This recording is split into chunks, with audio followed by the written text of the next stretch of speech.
Davlatobodga navbatdagi pechkamizni o'rnatdik. Hozirki aka mana pechkamiz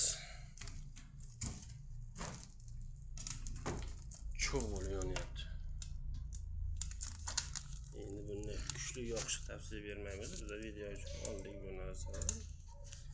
Juda issiq, yaqiniga yabib bo'rab bo'lmaydi.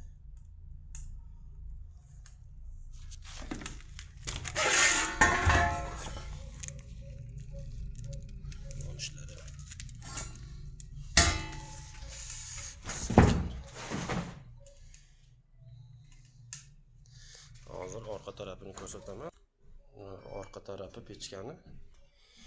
Orqa tarafi ham cho'g' bo'lib yonyapti. Mana berilgan xotin. Bu gullari.